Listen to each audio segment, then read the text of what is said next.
Well, thanks so much, Michael, for joining us today.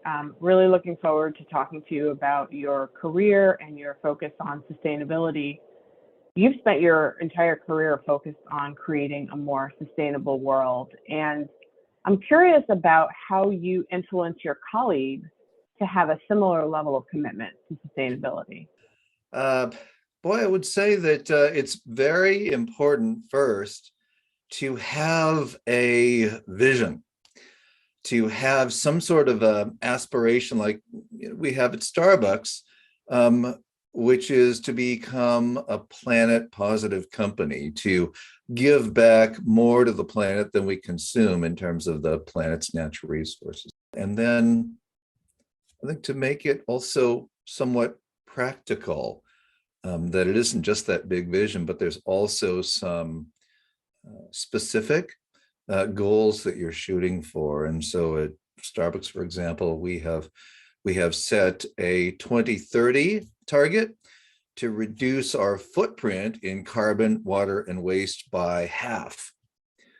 So that is our measuring stick for what we're trying to do.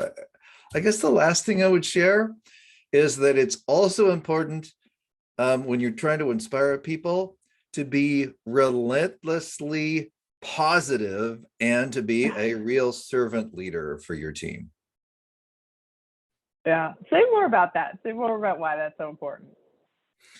Well, look, I've been doing this for a long time, and sometimes in the sustainability space, there can be a sense of doom or foreboding, or oh my gosh, the crisis is upon us and we're never going to solve it. And I think that fear is not necessarily how you motivate people.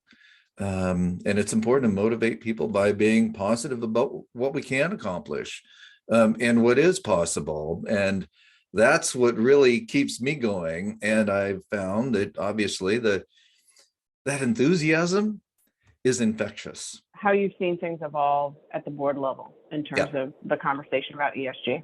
I mean, if I think about 5 years ago, there were very few boardrooms where sustainability was being discussed. Maybe a handful of companies that were really serious about it. And today, I would venture to say that just about every boardroom is talking about ESG, certainly, in part because it looks as though the SEC is going to require companies to start reporting on their carbon emissions.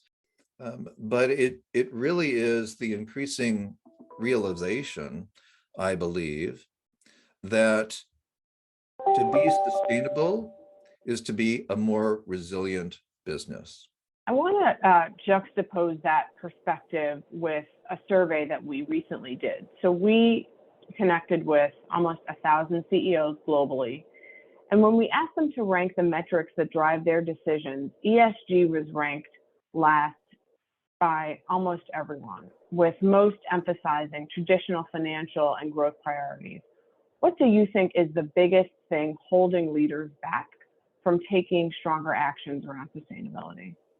Well, I think that what's holding most leaders back is understanding that sustainability is actually a key to your company surviving and thriving in the future in an environment that is going to be a low carbon economy.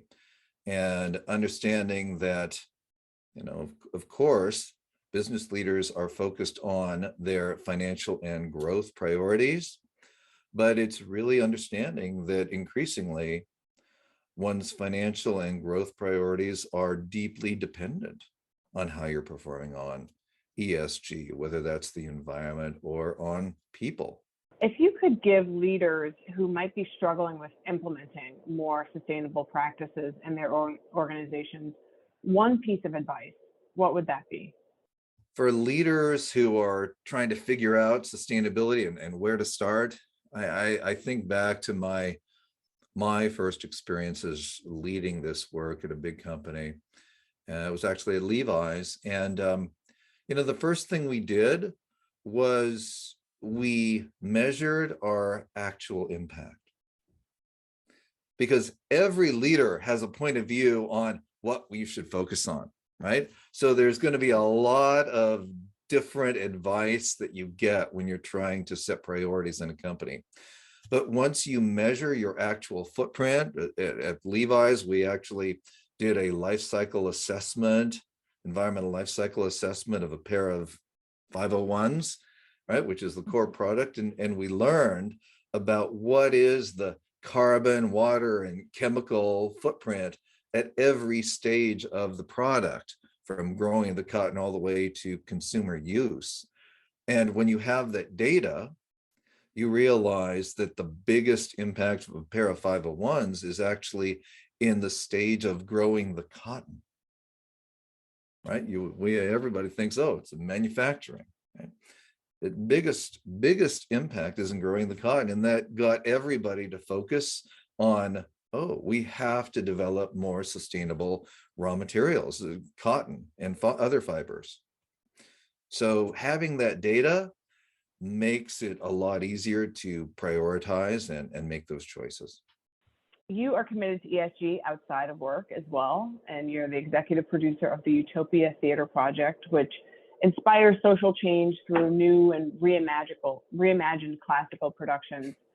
What do you hope that audience members walk away with after a show? Well, Akiba, everything that we've been talking about, right, in business and sustainability, it's all left brain, right? It's analytical, it's linear, it's quantitative.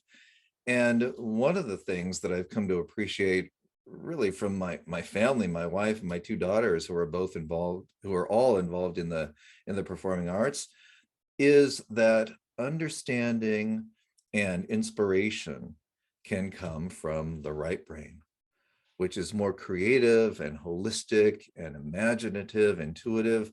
And so what I'm really hoping through Utopia Theater Project is that through art, we can unlock that understanding of our societal and planetary crises in a way that goes beyond numbers and helps inspire people to take action.